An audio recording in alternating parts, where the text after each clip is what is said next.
Hello, this is day 63 of reading one canto of the Divine Comedy every single day. We are on Purgatorio, Canto 29, which I'll read from the Mark Musa translation before giving some quick comments.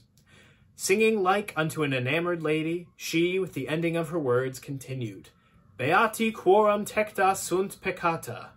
And even as nymphs that wandered all alone among the sylvan shadows, sedulous, one to avoid and one to see the sun, she then against the stream moved onward, going along the bank, and I abreast of her, her little steps with little steps attending. Between her steps and mine were not 100, when equally the margins gave a turn, in such a way that to the east I faced. Nor even thus our way continued far before the lady wholly turned herself unto me, saying, Brother, look and listen. And lo, a sudden lustre ran across on every side athwart the spacious forest, such that it made me doubt if it were lightning. But since the lightning ceases as it comes, with that continuing brightened more and more, within my thought I said, What thing is this? And a delicious melody there ran along the luminous air, whence holy zeal made me rebuke the hardihood of Eve. For there, where earth and heaven obedient were, the woman only, and but just created, could not endure to stay neath any veil. Underneath which had she devoutly stayed, I sooner should have tasted those delights ineffable, and for a longer time.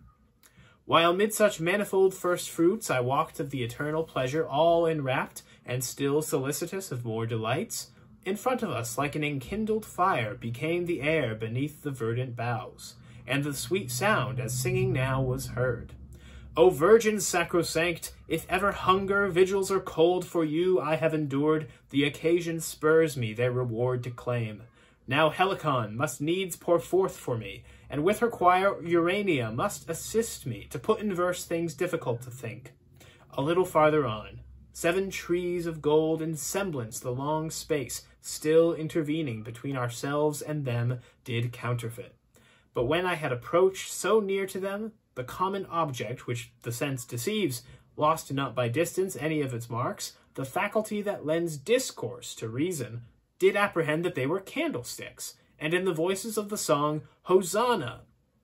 Above them flamed the harness beautiful, far brighter than the moon in the serene of midnight, at the middle of her month. I turned me round, and with admiration filled to good Virgilius, and he answered me with visage no less full of wonderment. Then back I turned my face to those high things, which moved themselves toward us so sedately. They had been distanced by new wedded brides. The lady chid me, Why dost thou burn only so with affection for the living lights, and dost not look at what comes after them? Then I saw a people, as behind their leaders, coming behind them, garmented in white, and such a whiteness never was on earth. The water on my left flank was resplendent, and back to me reflected my left side, even as a mirror, if I looked therein.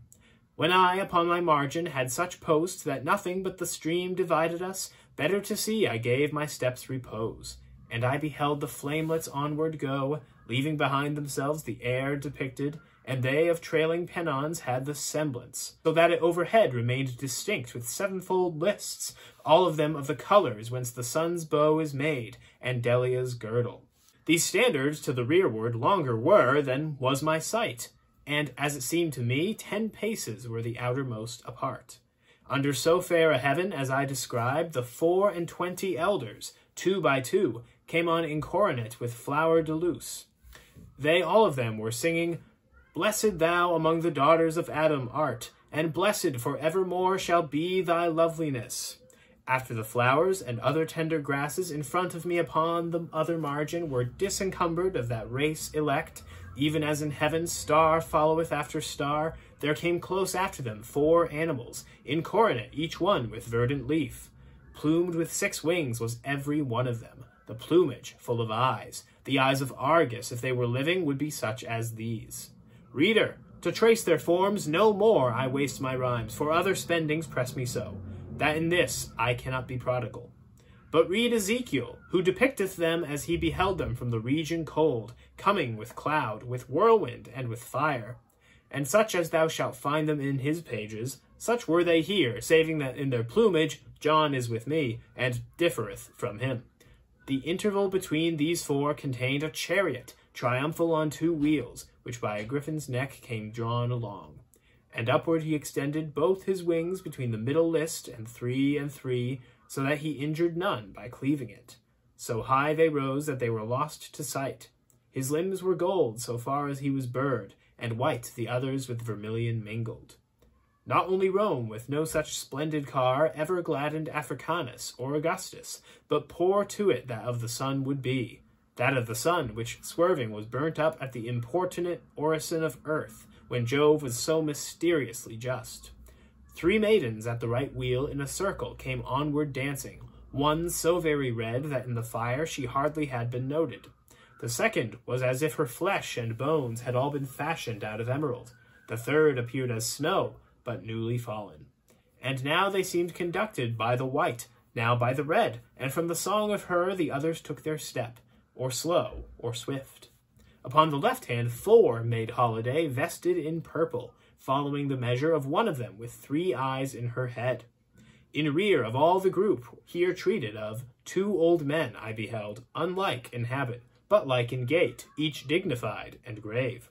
One showed himself as one of the disciples of that supreme Hippocrates, whom nature made for the animals she holds most dear. Contrary care the other manifested, with sword so shining and so sharp, it caused terror to me on this side of the river. Thereafter 4 I saw of humble aspect, and behind all an aged man alone, walking in sleep with countenance acute. And like the foremost company, these 7 were habited. Yet of the flower de luce no garland round about the head they wore, but of the rose, and other flowers vermilion. At little distance would the sight have sworn that all were in a flame above their brows, and when the car was opposite to me, thunder was heard, and all that folk, august, seemed to have further progress interdicted, there with the vanward ensigns standing still. So Dante and Matilda, though across the river from each other, walk together, and eventually come to this grand procession in the middle of the garden.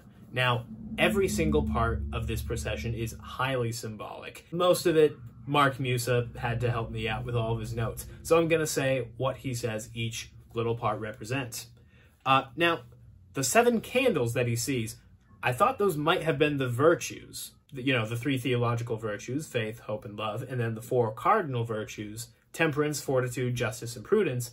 But those are also represented in the 7 dancing ladies. The 3 that are in one spot, and then the 4 that are on the other side of the chariot.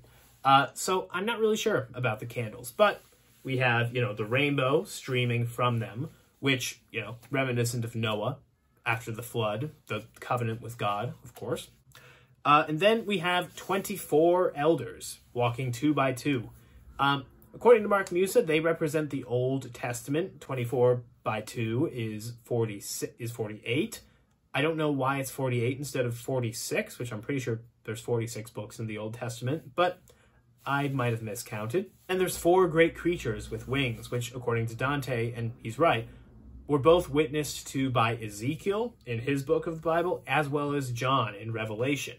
These 4 creatures represent the 4 Gospels. We already talked about the 3 ladies representing the theological virtues and the 4 ladies representing the cardinal virtues. The one with 3 eyes in her head is Prudence, the one that has to watch all the others in order to ensure that they work. In fact, Mark Musa says that these ladies are clothed in purple to represent royalty, to represent the empire, because those virtues are needed for happiness here on earth. The other 3, that's for happiness in heaven. But without those 4 cardinal virtues, you will not have any sort of prosperous civilization on earth. Next, the various old men that are processing together, they represent the New Testament.